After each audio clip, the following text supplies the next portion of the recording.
கோவையில் உங்களை எல்லாம் பார்ப்பதில் மகிழ்ச்சி. அண்ணன் சிபி ராதாகிருஷ்ணன் அவர்கள் துணை குடியரசுத் தலைவராக தேர்ந்தெடுக்கப்பட்ட பின்பு அவர் வெற்றியடைந்த ஒரு தொகுதிக்கும் அவர் வாழ்ந்து கொண்டிருந்த ஒரு பகுதிக்கும் நான் வந்திருக்கிறேன். தமிழன் என்ற முறையில் தலை நிமிர்ந்து ஒரு தமிழரை துணை குடியரசுத் தலைவராக ஆக்கியிருக்கிறோம் என்ற பெருமையோடு நாங்கள் நின்று கொண்டிருக்கிறோம். ஆனால் அதே நேரத்தில் தமிழ்நாட்டில் தமிழினத்திற்கு துரோகம் செய்தார்கள் என்று ஒரு கட்சி ஆட்சி செய்து கொண்டிருக்கிறது. 40 பாண்டிச்சேரியில் விட்டு தமிழ் மக்கள் தான் ஓட்டு போட்டாங்க. அந்த தமிழ் மக்களின் ஓட்டுகளை வாங்கிவிட்டு ஒரு தமிழருக்கு எந்த விதத்திலும் ஆதரவு கொடுக்காததை வரலாறு மன்னிக்காது. நீங்கள் எவ்வளோ 30 விழா போடுங்க, 40 விழா போடுங்க, எத்தனை விழா போட்டாலும் இனிமேல் உங்களுக்கு வெளியேற்றம் தான். எங்களை யாரும் வெளியேற்ற முடியாது.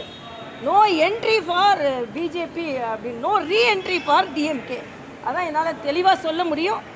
ஏன்னா இன்றைக்கி பார்த்தீங்கன்னா மரியாதைக்குரிய சிபிஆர் அண்ணன் வந்து துணை குடியரசுத் தலைவராக ஆகியிருக்காங்க. அதே மாதிரி தமிழகத்தை சார்ந்த சகோதரி நிர்மலா சீதாராமன் அவர்கள் ஜிஎஸ்டி, மரியாதைக்குரிய மோடி அவர்களின் வழிகாட்டுதலில் ஜிஎஸ்டி என்ற மிகப்பெரிய பொருளாதார புரட்சியை ஏற்படுத்தி இருக்கிறார்கள். நான் கேட்குறேன், ஒரு இடத்துல நீங்கள் நன்றி சொன்னீங்களா?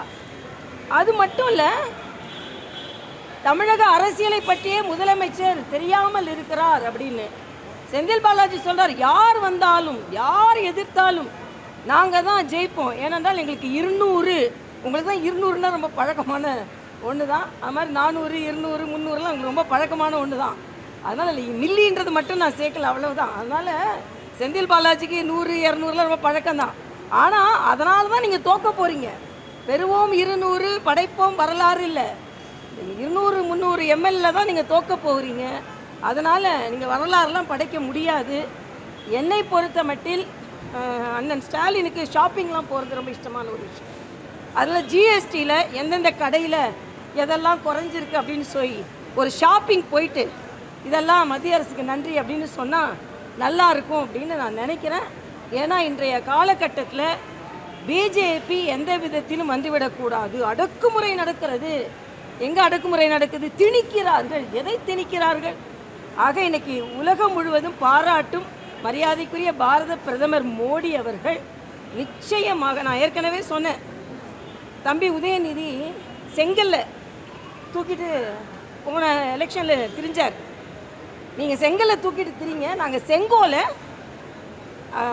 சட்டமன்றத்தில் நிறுவோம். உங்கள் செங்கல் உங்களுக்கு வச்சுக்கோங்க, செங்கோல் எங்களுக்கு வச்சுக்கிறோம். இனிமேல் செங்கலெல்லாம் எதுவும் பிடுங்க முடியாது. ஏன்னா மதுரை எய்ம்ஸ் நிறைவடையும் நிலையில் இருக்கிறது. இன்றைக்கி வர்றபோது தான் படித்தேன், 127.5 கோடி ரூபாய் உள்ளாட்சிகளுக்காக மத்திய அரசு ஒதுக்கிறது. பல பஞ்சாயத்து தேர்தல் நடைபெறாமல் இருக்கிறது. ஆக பஞ்சாயத்துகளின் உரிமையை பெற்று தாருங்க, அப்புறம் மாநில உரிமையை பற்றி பேசலாம்.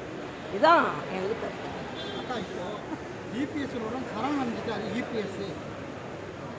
அமித்ஷா கூட வந்து இபிஎஸ் சரணடைஞ்சிட்டாரு அப்படின்னு நான் என்ன கேட்குறேன், காங்கிரஸில் இவர் சரணடைஞ்சிருக்காரா? 23 வயதில் நான் அவசர நிலையை எதிர்த்து போராடினேன் அப்படின்னு சொல்கிறாரு. யார் கூட நீ கூட்டணி வச்சுருக்கீங்க? அப்போ நான் கேட்குறேன், காங்கிரஸில் சரணடைஞ்சிருக்கீங்களா? அது மாதிரி கச்சத்தீவை எப்போ கொடுத்தீங்க? உங்கள் மேலே ஊழல் குற்றச்சாட்டு வந்த உடனே சரணடைந்து நம்ம பகுதியில் ஒரு பகுதியை தூக்கி கொடுத்தீங்க. இன்றைக்கி கூட மீனவர் பிரச்சனை அதனால தான் இருந்து கொண்டு இருக்கிறது. அதனால் நேற்றைய தினம் நான் பார்க்குற இந்த 30 விழாவில் ஒரு பதற்றம் தெரிகிறது. நான் இன்னொன்று கூட, ஒரு தம்பி பையன்கிட்ட ஃப்ளைட்டில் வந்தார். அக்கா, யார் எதிர்த்து வந்தாலும்னா சிஎம் 30 நிமிஷம் 35 நிமிஷம் பேசினார், எங்களை பற்றி ஏன் பேசலைன்னு கேட்டார். நீ எந்த கட்சி தம்பின்னு. நான் வந்து தமிழக வெற்றி கழகம், எங்களை பற்றி ஒரு வார்த்தை கூட பேசலையே அப்படின்னாரு. நான் சொன்னேன், எங்களை பற்றி அதிகமாக பேசிட்டாருப்பா, அதனால் உங்களை பற்றி பேசலையா இருக்கும். ஆனால் இன்றைக்கி எதிர்க்கிறது எல்லாரும் தான் எதிர்க்கிறோம். அதனால் அவங்க வீட்டுக்கு போகிறது உறுதி, கவலைப்படாதுங்க அப்படின்னு நான் சொன்னேன். தமிழக வெற்றி கழக விஜய் வந்து டார்கெட்டை பிஜேபி டிஎம்கே.